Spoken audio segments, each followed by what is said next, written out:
문제 205쪽에 건축물. 자, 건축물 개념은 세 가지예요. 자, 1번에 보시면 토지에 정착하는 공작물 중에 자, 줄칩니다. 지붕과 기둥 또는 벽이 있는 것. 그 한 가지.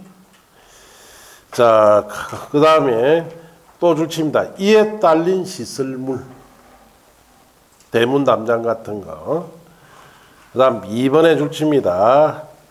지하 고가에 공작물을 설치하는 사무소, 공장, 점포, 차고, 창고 등 대통령이 정하는 것. 자, 이렇게 해서 세 가지예요. 자, 봅시다.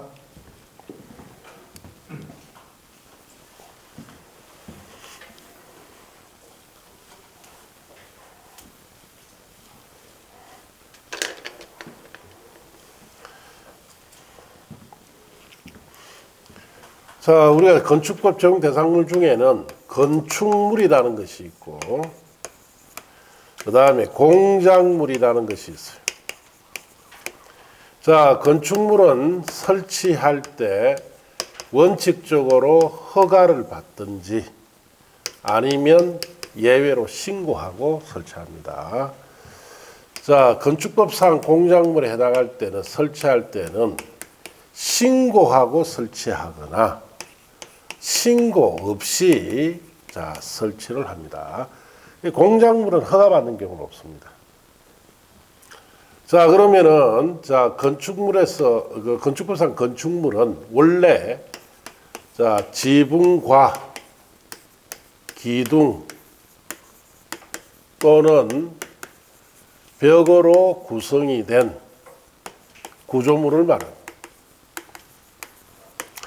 자, 지붕과라고 되어 있죠. 과자는 지붕 구조는 필수로 갖춰야 돼요. 그래서 원래의 의미의 건축물이라는 것은 지붕 구조가 있는 구조물을 말합니다. 지붕 구조가 있고 기둥이나 벽으로 구성된 거예요. 자, 그 다음에 공작물은 자, 지붕 구조가 없이 기둥이나 벽으로 구성된 구조물을 공작물이다 이렇게 합니다. 원래 이래요.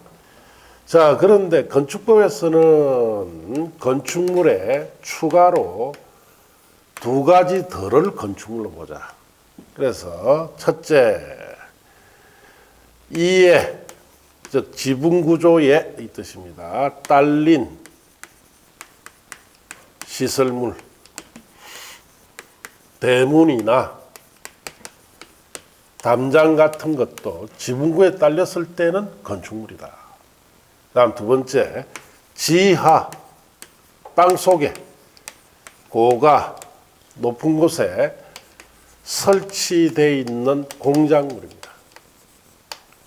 이 공작물에 자, 차고나 점포나 사무실, 전시장 등등등 대통령이 정한 이런 시설이 설치되어 있으면은 건축물을 보자 이 뜻인데, 자, 요거부터 말씀드리면 이렇습니다.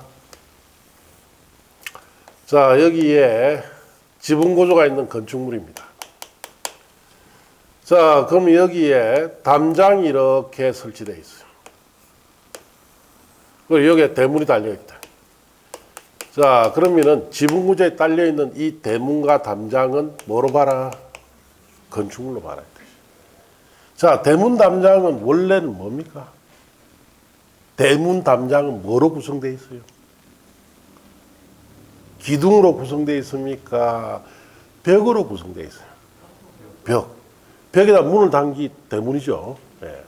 이 대문 담장은 실은 공작물인데 지붕 구조에 딸렸을 때는 뭐로 본다? 건축물로 봐라 이 뜻이죠. 자, 그리고 여기에 빈 대지입니다. 여기에 담장이 이렇게 쳐 있을 수 있죠. 문이 이렇게 달려 있습니다. 이 담장과 대문은 무엇이다? 공작물, 지붕 구조에 안 딸렸다 이 뜻이죠. 자, 두 번째 거, 이것도 마찬가지입니다. 자, 차가 다니는 도로예요. 자, 우리 도로를 횡단할 때 횡단보도로 지나가든지 또 육교로 넘어가든지 또 아니면은 자, 이와 같이 자, 계단을 타고 내려가서 이렇게 계단 타고 올라오고 이렇게 지하로 이렇게 횡단할 수 있죠. 이게 지하도입니다. 지하도는 공작물이에요. 그런데 이 지하도 안에 들어가 보니까 여기에 점포가 있더라고요. 자, 지하 공작물에 여기에 점포가 설치되어 있죠. 설치된 이 점포는 뭐로 본다? 건축물로 봐라 이 뜻이에요. 자, 그래서 원래의 건축물은 지붕 구조가 있는 구조물인데 추가로 이 두 가지는 공작물에다가 겁니다. 그래서 이런 대문이나 담장이 지붕 구조에 딸렸을 때는 건축물이 되고 또 이런 지하 공작물에 이런데 여기에 사무실이나 점포 이런 것이 들어갈 수 있죠. 이런 부분이 뭐가 된다? 건축물이 된다. 그 뜻입니다. 자, 이렇게 건축물 개념이 세 가지다. 이렇게 하시면 되고. 자, 그 밑에 보시면 축조 신고 대상 공작물이라고 되어 있죠. 자, 그게 뭐냐? 여기 있는 공작물이에요. 자, 여기에 신고하고 설치할 수 있고 신고 없이 설치하는데 책에 있는 박스에 있는 내용 있죠? 거기 전부 다 뭐다? 신고 대상이에요. 자, 그래서 거기 보시면은 첫째 옹벽 담장은 자, 공작물입니다. 그런데 이 옹벽 담장이 규모가 보면은 2m를 넘을 때 뭐 해라? 신고해라 뜻이에요. 그래서 신고 대상이죠. 그러면 2m까지는 신고 없이 설치합니다. 그 다음에 광고탑, 광고판, 장식탑, 기념탑, 첨탑 같은 자, 이런 것은 높이가 4m 넘을 때 신고사항 공작물입니다. 자, 우리 간판 있죠? 이런 걸 말해요. 간판 크기가 4m 넘는 것은 신고대상 공작물인데 4m 넘는 거 보기가 좀 힘들 거예요. 왜? 그러려면 신고해야 되니까 번거로운 거예요. 다 4m 이하짜리 간판을 합니다. 신고 없이 그냥 설치하니까. 굴뚝, 자, 그 다음에 골프 연습장 등의 운동시설에 의한 철탑이나 주거적 상업적 안에 설치하는 통신용 철탑은 높이가 6m까지는 신고 없이 설치하는데 6m를 넘으면 신고를 해야 돼요. 그 다음 고가수조, 옥상의 물탱크를 말하죠. 8m가 넘어가면은 신고합니다. 자, 8m 이하까지는 신고하지 않죠. 기계식 주차장, 철골 조립식 주차장 외벽이 없는 거. 자, 이거는 높이 8m 이하일 때 신고대상 공작물입니다. 우리 기계식 주차장이 8m 이하짜리는 신고대상 공작물. 8m 초과되는 기계식 주차장은 특수 건물로 허가받아야 돼요. 자, 이 건물에는 여기에 주차 타고 달려있죠. 여기 있잖아. 이 건물 높이가 얼마 정도 돼요? 8m 넘겠죠? 이건 특수 건물로서 허가받아야 돼요. 이 공작물 아닙니다. 이거는 8m 이하일 때 기계식 주차장이 신고 대상이에요. 지하 대표는 바닥 면적 30제곱 넘을 때 자, 신고 대상 공작물이고 제조 시설, 자, 그다음에 저장 시설, 그다음 유희 시설. 유희 시설이라는 것은 대공원 같은 데 가면 놀이기구 있죠. 그걸 말합니다.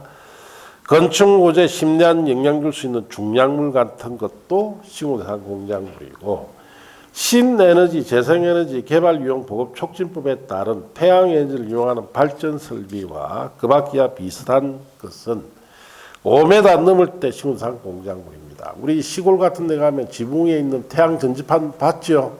거기 5m 넘어야 신고대상 공작물이다. 그렇게 아시면 돼요. 시험에는 한 번씩 나옵니다, 이거. 그래서 기준을 좀 암기를 해야 돼요. 어떻게? 이렇게. 이옹담, 사장광, 오발, 육굴철, 8고, 8m 이하 기계식, 30제곱미터 지하 대피호, 자, 이렇게 좀 외워야 돼요. 그래야 시험에 안 틀립니다.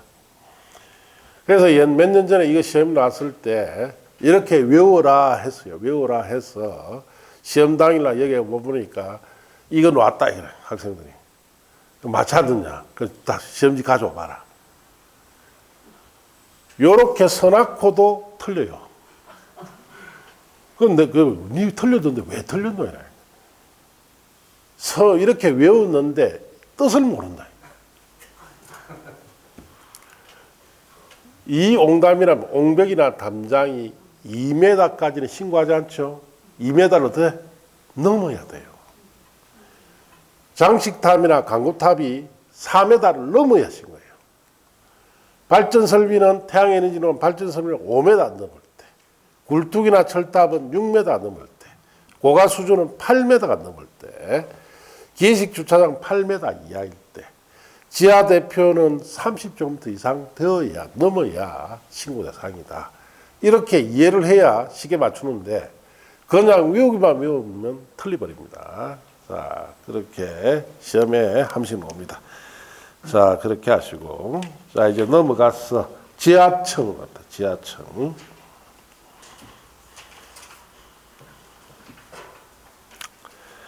자, 지하층은 자 줄칩니다. 건축물 바닥이 지표 아래에 있는 층으로서 해당 층 바닥으로부터 지표면까지 평균 높이가 층 높이의 2분의 1 이상을 지하층이다. 이렇게 합니다.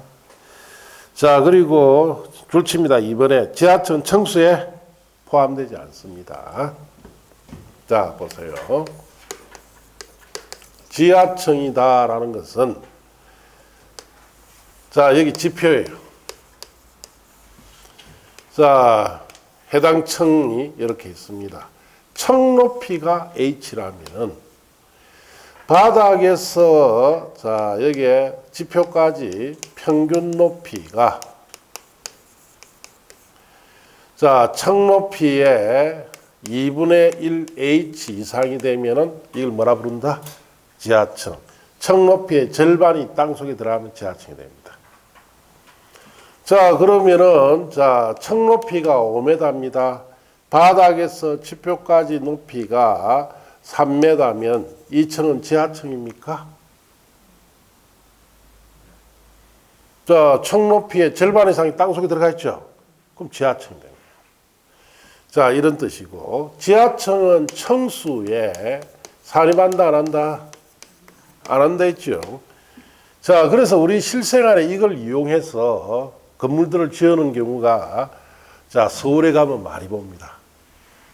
서울에는 인구 밀도도 높고 땅값도 비싸고 하니까 최대한 건축물에 층을 많이 넣어야 돼요. 그래서 서울에 가면은 반지하라는 말 들어봤습니까? 예, 우리 영화 뭐 기생충에서도 그 사람들 어디 삽니까? 예.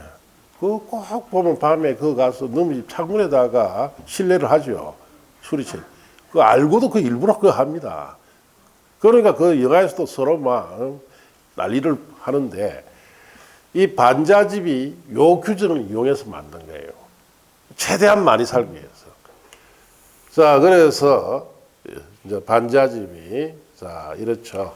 여기에 지표가 있으면 자, 이렇게 이제 여기 한 층, 두 층 해서 여기 1층, 2층, 3층 이런 택인데 원래 이제 자, 여기에는 단층 주택, 그래서 2층까지만 딱 짓도록 되는 지역이 있어요. 그러면 여기에는 일부러 한 층은 반지하로 넣습니다. 그럼 청소에 들어갑니까? 안 들어갑니까? 안 들어가고 2층, 3층 들어가죠. 이런 형태로 집을 서울에 많이 지어놨어요. 왜 청수에 이 부분이 안 들어가니까. 그래서 이게 언제 이렇게 많이 짓기 시작했느냐. 1970년도 이후에 강남 개발이 되고, 자, 서울에 건설 경기 붐이 일어납니다. 그러면 일할 사람은 어디서? 전국에 시골에 청년들이 서울로 다 올라오죠. 서울로 다 올라옵니다. 왜? 일자리가 많으니까. 노동이라는 거. 그래서 그 사람들이 처음에 와서 살던 데가 어딨냐. 자, 서울의 달동네예요. 달동네에서 그 판잣집에 따닥따닥 붙은 판잣집에 살면서 돈을 한두 푼 모으죠. 이제 나이가 되니까 장가도 가야 되죠. 장가 갑니다. 워낙 집값 비싸니까 돈이 없으니까 어디부터 시작한다? 반지하집부터. 여기가 이제 신혼집이 돼요. 돈 조금 모으면 이제 여기로 올라가죠. 예. 그 돈을 또 조금 더 모았습니다. 어디로 갑니까? 이제 여기로 가요. 여기서 돈을 좀 더 모으면 어디로 갑니까? 이제 다세대 주택을 받아서 분양받아 가요. 다세대 주택에 살다가 돈이 좀 모였습니다. 그래서 강남에 그런데 자 아파트를 분양을 받아서 이사 가는 거예요. 그렇게 해서 평생 서울에 노동일을 해서 번 돈으로 산 강남 아파트가 유일한 자기 재산이야. 지금은 이제 나이 70대였는데 벌이도 없죠. 이게 정부가 40억짜리다. 그래서 네 종합소득세, 종부세 5천만 원 내라. 한 번 때릴 때 5천만 원씩 때립니다. 그럼 1년에 1억 내야 돼, 종부세. 낸다, 못 낸다? 아니, 내는 1인 1주택이고 평생 이거 해서 뭐 했는데 종부세 두들 맞습니다. 자, 그러니까 이거 못 내니까 이거 팔아야 되겠죠? 팔라고 내요. 팔라고 내서 이제 알아보니까 자, 40억에 이거 팔면은 자, 자기가 산 금액을 전부 다 보유 연수까지 계산 다 해서 한 20억 정도 인정하고 나머지 20억은 자, 투기 이익이다 이래 가지고 이게 거의 80% 16억 정도를 누가 가져갑니까? 나 세금으로 가져갑니다. 그리고 판다 못 판다? 못 판고 주잖아. 근데 세금은 어떻습니까? 계속 때리고 있죠. 죽으란 이야기예요. 자, 어쨌든 이 서울에 이런 반지하 집들이 형성이 많이 됐고 특히 청계천 주변에 많았어요. 그러다 보니까 비만 많으면 범람하니까 이게 물 차죠. 그래서 지금은 청계천 정비를 했기 때문에 이런 물이 차는 경우는 별로 없습니다. 그런데 올해는 비가 너무 많이 왔죠.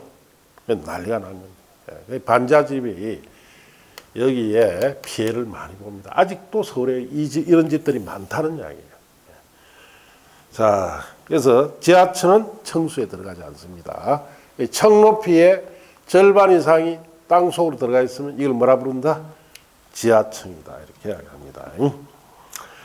자, 건폐율 용적률 및 연면적이라 되어 있는데 우리가 건폐율 용적률을 우리가 전에 배웠어요. 알겠습니까? 자, 그래서 건폐율이라는 것은 대지 면적에 대한 건축 면적의 비율을 말하고 그 다음 페이지 용적률은 대지 면적에 대한 연면적의 비율을 말합니다. 자, 그래서 한번 복습할 겸 이래 보면은 건폐율이다라는 것은 주어진 대지 면적에서 건축물 안전 면적을 건축 면적이라 하죠. 건축 면적이 차지하는 비율을 건폐율이다 이렇게 합니다. 그럼 주어진 대지 면적이 이렇게 있습니다. 200제곱미터 대지에 건축 면적이 건축물의 안전 면적이 120제곱미터 앉아 있습니다. 그럼 이 건물은 건폐율이 얼마입니까? 대지 면적에서 건축 면적이 차지하는 비율이 200에서 120은 비율이 얼마 돼요? 60이죠. 건폐율이 얼마? 60%다 이렇게 합니다. 주어진 대지 면적에 건축물이 앉은 면적이 60% 앉아 있다 이 뜻이. 또 주어진 대지 면적에 자 건축 면적으로 60%까지 사용할 수 있다 이 뜻이에요. 자, 그리고 용적률은 보시면은 대지 면적에 대한 연면적 갈로 떼어놓으시고 연면적 비율을 용적률이라 합니다. 그 연면적이라는 것은 갈로 아래 보시면 대지에 건축물이 둘 이상이 있을 경우 자 이들의 연면적 합계로 한다 이렇게 되어 있는데 연면적은 건축물의 각 층마다 이제 합계를 연면적이라 하죠. 네. 자, 그래서 용적률. 자, 대지 면적에 대한 건축 연면적의 비율을 용적률이라는데, 건축 연면적이라는 것은 건축물의 각층 바닥 면적의 합을 연면적이다 이렇게 합니다. 자, 그러면 그림 나타내면은 200제곱미터짜리 대지예요. 200제곱미터짜리. 자, 건물이 앉아있다. 자, 각층 바닥 면적이 100씩입니다. 이 건물은 연면적이 얼마? 400이죠. 각층 바닥 면적 다 하니까. 자, 400의 연면적은 대지 면적 200의 어느 정도 비율이 됩니까? 200의 2배죠. 그래서 용적률을 200%라고 합니다. 자, 주어진 대지 면적의 2배가 사져 있다는 뜻이에요. 자, 그러면은 주어진 대지 면적이 200이니까 2배는 400이죠. 바닥 면적을 100씩으로 하면 4층까지, 50으로 하면 8층까지 올라간다 이 뜻이에요. 그래서 용적률이라는 것은 주어진 대지 면적의 몇 배를 쌓아 올리느냐가 용적률입니다. 그래서 100%는 한 배 쌓아 올리라는 뜻이고, 내가 가지고 있는 대지는 용적률이 1000%다. 그럼 주어진 대지 면적의 10배를 쌓아 올리라는 뜻이에요. 자, 그러면은 바닥 면적 100으로 했을 때는 자 20층까지 올라가죠. 200의 10배는 2000제곱미터니까. 50으로 하면 40층까지 올라갑니다. 그래서 자, 건폐율은 주어진 대지 면적의 건축 면적이 차지한 비율이고, 용적률은 주어진 대지 면적의 몇 배를 쌓아 올리느냐가 뭐다? 용적률이에요. 그렇게 알면 됩니다. 자, 이제 넘어가서 주요 구조부라고 내가 있죠. 찾았습니까? 자, 주요 구조부다라는 것은 자, 밑줄 칩니다. 내력벽, 힘을 받는 벽. 자, 기둥, 바닥, 보, 지붕털, 주계단을 말한다. 그렇게 줄 치면 돼요. 자, 그냥 벽 하면 안 됩니까? 안 돼요. 반드시 힘을 받는 내력벽. 그 다음에 기둥은 아실 것이고, 바닥도 아실 것이고, 보는 뭡니까? 보. 기둥과 기둥을 서로 연결하는 것이 보죠. 자, 보 중에 제일 큰 게 뭐랍니까? 대들보라죠. 이 대들보는 기둥과 기둥을 연결하면서 동시에 지붕 구조까지 떠받치고 있어요. 자, 그리고 주계단. 자, 그냥 계단이 아니고 주계단. 그 다음 지붕털. 지붕이 아니고 지붕털 해야 됩니다. 자, 그래서 그림으로 나타내 보면은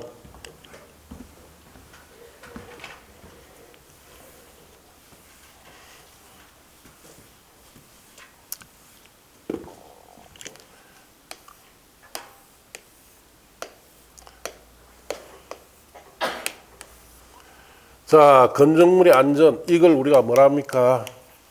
바닥이라 하죠. 네. 자, 여기에, 자, 이렇게 기둥이 올라갑니다. 자, 그리고 여기 기둥. 기둥과 기둥을 서로 이렇게 연결한 이걸 뭐라 부릅니까? 보다. 이렇게. 자, 이 벽. 이 벽은 기둥과 함께 건물을 지탱하는 벽이죠. 그리고 뭐라? 내력벽이랍니다. 자, 여기에 계단이 있으면 이게 주계단이 되겠죠. 자, 이런 것이 자, 주요 구조부인데, 자, 저 위에 지붕을 올려야 됩니다. 그래서 경사형 지붕. 자, 여기에는 안에 보면은 이렇게 다 지지대가 들어가 있어요.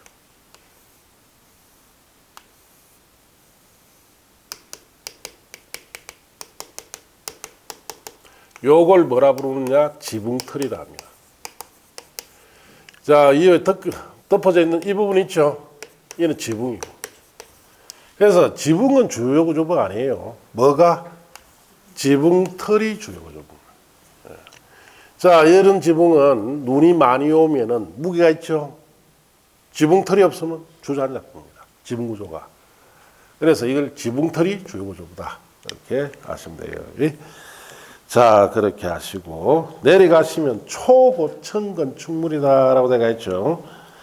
자, 줄치입니다. 층수가 50층 이상이거나 높이가 200m 이상 건축물.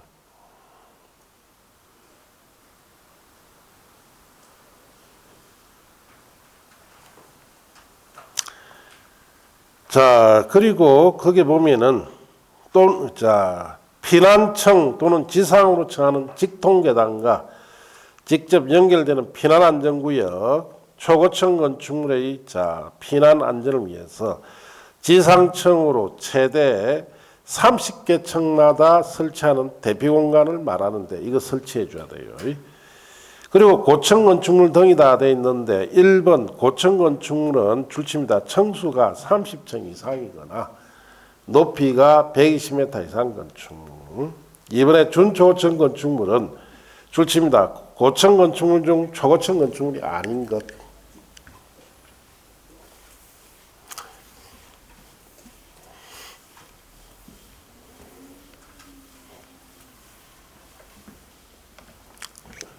자, 이 차 조금 표현이 잘못되어 있는데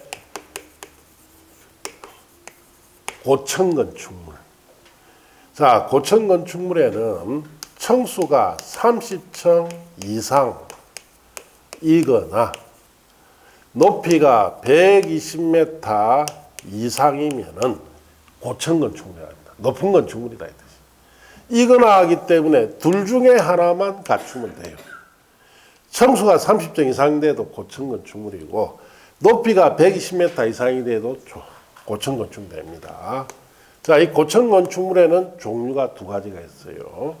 하나는 초고층 건축물이라는 것이 있고 또 하나는 준초고층 건축물이라는 것이 있습니다.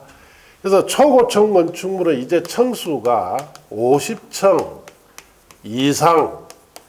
이상이거나 높이가 200m 이상이 되면 초고층이 됩니다. 고층 건축물 중에 50층 이상이 되는 거. 높이가 200m 이상이 되면 초고층이 되어버려요. 자, 준초고층 건축물은 고층 건축물 중에 초고층이 아닌 거예요. 그럼 층수로는 30층부터 시작해서 49층까지 50층 되면 초고층이 되어버리니까. 자, 49층까지이고 높이는 120m부터 199.9m에까지에 해당되면은 이걸 뭐라 부른다? 준초고층이다 이렇게 합니다. 시험에 이래 묻죠. 자, 층수가 48층이고 높이가 202m다. 무슨 건물입니까? 요게 해당되죠. 이는 둘 중에 하나만 해당되지요. 자, 그래서 202m니까 초고층이다라고 이야기를 해야 돼요. 준초고층은 여기 조건 다 갖춰야 됩니다. 30층부터 49층까지고 120m부터 199.9m까지. 그래서 과거 제가 강의를 20년 넘게 하면서 자, 2000년 되기 전에는 이런 개념이 없었어요. 이런 건물을 잘 안 지었다는 뜻이에요. 2000년대 이후에 들어오면서 우리나라 아파트도 고층화되기 시작하죠. 40층, 50층짜리 아파트 시작합니다. 네.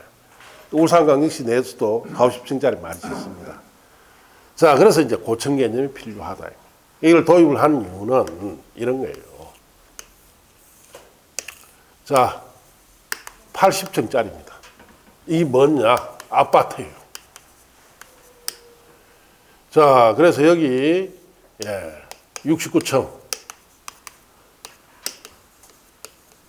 화재가 났습니다. 이거 어떻게 불 꺼야 돼요? 소방차. 물 쏘아봐요, 여기까지.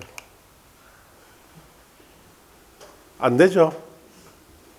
이제 이런 고층 건축물들의 한계가 여기 있는 거예요. 화재가 났을 때 상당히 위험해요. 이 고층 건축물들은 이런 80평짜리 같은 경우는 건물 무게를 줄이기 위해서 여기에 있는 외벽을 시멘트로, 콘크리트로 하지 않습니다. 예. 전부 다 철제 프레임으로 해서 유리로, 강화 유리 아시죠? 그거로 다 만듭니다. 무게 줄이기 위해서. 그래서 이런 건물은 들어가 보면은 자, 위층으로 여기 올라가면은 창문이 크다, 작다. 작습니다. 예. 화재 나면은 엄청 잘 타요. 요 앞에 있잖아요. 이 옛날 요 앞에 요 아파트 있죠. 예. 엄청나게 잘 타죠. 햇빛 그날 내 수업이었어요. 수업 마치고 보니까 뭐 헐헐 잘 타고 있대. 예. 사람은 안 다치는 것 같은데. 자, 이런 건물의 최악점이 자, 화재입니다. 화재. 물론 이 안에 스프링쿨러나 이런 거 잘 갖춰져 있는데 거기 제대로 작동이 안 되면 상당히 피곤해집니다. 이게. 자, 그래서 이런 건물은 최대 30층마다 여기에 뭘 두느냐? 피난, 안전구역을 두도록 되어 있어요. 그럼 이걸 확대해 보면 이 부분 어찌 되어 있느냐 이렇게 되어 있어요.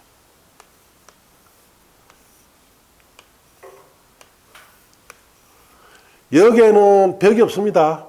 딱 들어가면 여기 기둥만 서 있어요. 자, 그러면은 여기에 화재 난 사람은 빨리 어디로 가야 된다? 여기로 가야 돼요.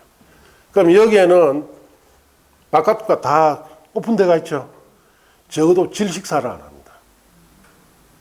이게 피난 안전구역이에요. 이 고층 건축물은 이거 반드시 설치하도록 되어 있어요. 이렇게 해야만이 자, 여기에 화재가 났을 때 유사실로 대피해서 적어도 사망이나 질식사 같은 것을 피할 수가 있습니다. 자, 그래서 이런 건물들은 화재 대피하기 위해서 피난 안전구역 꼭 둡니다. 그러니까 이 건물은, 이런 건물들은 여름 때 참 골치 아픕니다. 전부 다 조그마한 창이 돼가 있고 유리로 돼가 있으니까 햇볕을 잔뜩 받죠. 안에가 시원하다, 엄청 덥다. 예. 그런데 이런 고층 아파트는 여기에 있는 이런 층은 보통 100평에서 200평쯤 됩니다. 펜트하우스 층이기 때문에. 그러니까 여기에는 에어컨 다 돌려요. 100평, 200평짜리. 여름 내내. 그럼 한 달에 그 관리비 얼마나 나옵니까? 전기세. 예, 관리비, 전기세 예, 몇 천만 원 나옵니다. 그럼 누가 살아요? 자, 부산에 가면은 해운대 센텀시티에 저 100층짜리, 120층짜리 아파트 있습니다. 100층 이상 되는 펜트하우스에 가장 많이 사는 직업이 분석해보니까 뭐냐? 공인중개사. 공인중개사가 가장 많이 삽니다. 공인중개사 그래 돈 많이 벌입니까? 예, 그렇습니다. 크게 하는 사람들은 어마어마하게 벌어요. 직원 100명, 200명씩 두고 합니다. 그럼 부산 시내에 있는 중요한 좋은 물건들 있죠. 자, 사무실 들어가 보면 어마어마해요. 수십 명씩 앉아 있습니다. 그래가 물건 서너 개씩 줍니다. 팔아오라고. 팔아오면 수수료 얼마 줘. 예. 그런 식으로 100명, 200명씩 중개사 두고 크게 중개업을 하는 사람들이 자, 사는 곳이 여기에요. 부산 시내에 여기 많이 삽니다. 여러분도 모르죠. 뭐 여기 합격해가지고 나중에 중개업을 크게 할지. 크게 하면 어디 갑니까? 여기 간단 말이에요. 왜? 돈만 있으면 살기 좋죠. 예, 대우받고, 예, 누가 간섭합니까? 안 합니까?